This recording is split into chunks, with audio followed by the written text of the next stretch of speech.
Hoje a Câmara dos Deputados dá uma demonstração de que o Poder Legislativo está blindado às interferências políticas externas, a todas essas manifestações que estão anunciadas para acontecer. A Câmara dos Deputados aprovou, com uma ampla maioria, a reforma do imposto de renda no nosso país, uma reforma estruturante que vai colocar mais de 16 milhões de brasileiros na faixa de isenção do imposto de renda da pessoa física, irá reduzir o imposto de renda de todas as demais pessoas físicas no país que apresentam declaração de imposto de renda. Nós também reduzimos a carga tributária de todas as empresas que estão no lucro real, no lucro presumido e no lucro arbitrado. Todas as empresas de todos os setores terão redução do imposto de renda da pessoa jurídica e também da contribuição social sobre o lucro líquido. Retiramos a isenção dos lucros e dividendos que são distribuídos. Os sócios dessas empresas, quando receberem agora lucros e dividendos, passarão a ser taxados. Demos um forte benefício aos sócios das micro e pequenas empresas, daquelas empresas que estão cadastradas no Simples Nacional e daquelas empresas que estão no lucro presumido e têm um faturamento de até 4.800.000 por ano. Representam essas empresas mais de 95% de todas as empresas no Brasil. Segundo os dados do Sebrae, são as empresas que mais geram emprego, que mais movimentam a economia.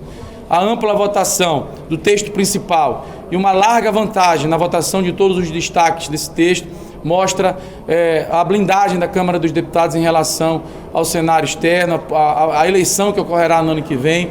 E brindamos aqui o fim de um longo trabalho na relatoria desse projeto, que ouviu a todos os setores. Foram mais de 500 reuniões, ultrapassamos mais de 700 horas de trabalho, e o reconhecimento dos líderes foi muito importante no fim de todo esse processo.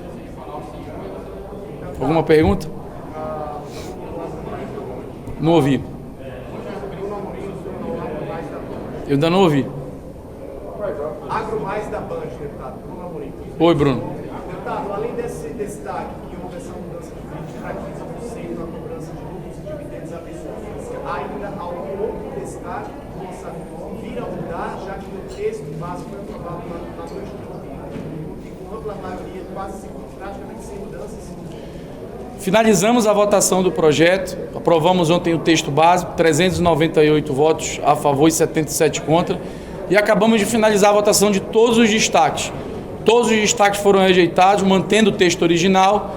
O único destaque que foi aprovado foi o destaque do Republicanos, que reduz a alíquota de dividendo de 20% para 15%.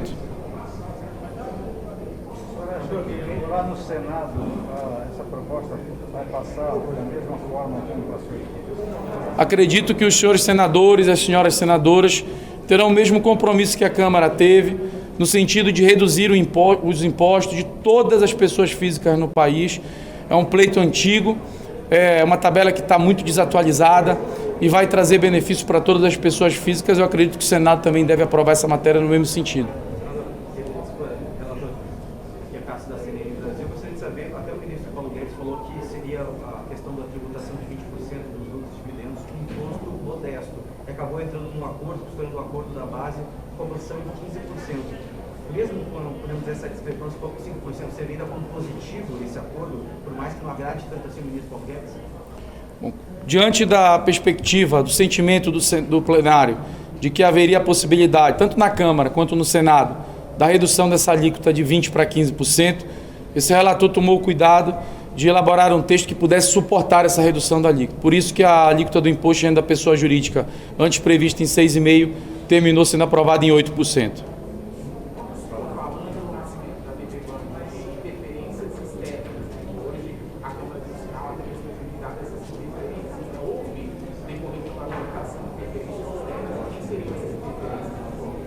Bom, o lobby existe, ele não é criminalizado. Inclusive, muito do lobby que acontece é um lobby legítimo. E houve sim uma matéria como essa, tão importante, que envolve tantos interesses. O imposto de renda tem uma quantidade de itens vinculados ao imposto de renda que você nem imagina. E lobby de toda sorte, sim, perpetrou o seu trabalho aqui na Câmara dos Deputados, no sentido de melhorar para um setor ou para outro, de tentar buscar uma isenção para algum setor específico. E os deputados demonstraram não só a preocupação geral com o povo brasileiro, mas especialmente com as menores, as micro e pequenas empresas, as médias empresas, que são a ampla maioria das empresas no Brasil, e especialmente com aqueles brasileiros de menor renda, que tem menor capacidade contributiva, colocando estes isentos do imposto de renda. Deputado, com relação ao fundo de investimento nas cadeias produtivas agroindustriais, o FIAGRO, a isenção está mantida? FIAGRO e Fundo de Investimento Imobiliário permanecem isentos. Os deputados reconheceram a importância desses instrumentos como instrumentos de captação de recursos, tanto para o setor do agro como para o setor da construção civil, e nós mantivemos isento no nosso relatório que foi aprovado. Sabe quando a gente vai ter uma projeção do impacto fiscal, os ganhos, as perdas? Hoje, impacto zero. Nosso projeto traz o impacto zero, nós calculamos, e nós obrigatoriamente, para aprovar um projeto na Câmara, nós temos uma consultoria de orçamento que nos exige que a gente apresente o impacto zero, e assim foi o texto apresentando impacto zero, não vamos ter contribuição alguma para o aumento do déficit fiscal, ao contrário. Acreditamos que essas medidas de desoneração do capital produtivo vai gerar um impulsionamento da economia, que vai gerar inclusive mais arrecadação. Deputado, como é que está a discussão lá no Senado? Há acordo para ser... É a mesma pergunta que ele já fez, eu já respondi. Mais alguém? Não, mas você sabe como que... Você faz uma tabela sobre o imposto de renda, qual é o impacto de cada uma delas? Eu conversei com alguns interlocutores que falaram em nome do Concefaz, deputado Mauro Benevides Filho, deputado Danilo Cabral, e foi apresentado esse equilíbrio orçamentário e não houve mais manifestação do Concefaz desde então. Mas tem uma tabela mostrando qual é o impacto de cada um? A tabela do nosso orçamento consta no nosso relatório do projeto e apresenta absoluta neutralidade. Apesar de apresentar uma neutralidade global à reforma do imposto de renda, impossível seria apresentar uma neutralidade para cada indivíduo ou para cada empresa. A ampla maioria vai pagar menos, mas haverá talvez um indivíduo que receba 70 milhões, por exemplo, de renda através de dividendo, uma renda isenta, vai pagar um pouco mais de imposto em relação ao que ele paga hoje. Mas tem mostrando quanto é o impacto de cada uma deles? Está no nosso relatório.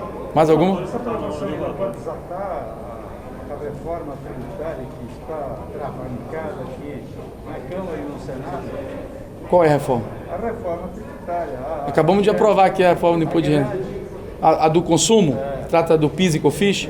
A Câmara também está, o deputado Luiz Carlos Mota, do PL, é o relator do projeto que faz a unificação da PIS e do PIS e da COFINS no CBS. Acredito também que nos próximos dias ele deve entrar na pauta, nós devemos aprovar e encaminhar para o Senado. Deputado, a desoneração da folha, que já sempre no outro projeto, tem impacto nessa reforma do IR para com a possibilidade de desonerar a folha de 17 setores até 2026? Não, esse projeto 2337 trata apenas do imposto de renda da CSLL. A questão da desoneração da folha não está tratada aqui nesse projeto. Tá bom, pessoal? Obrigado, bom trabalho para vocês aí.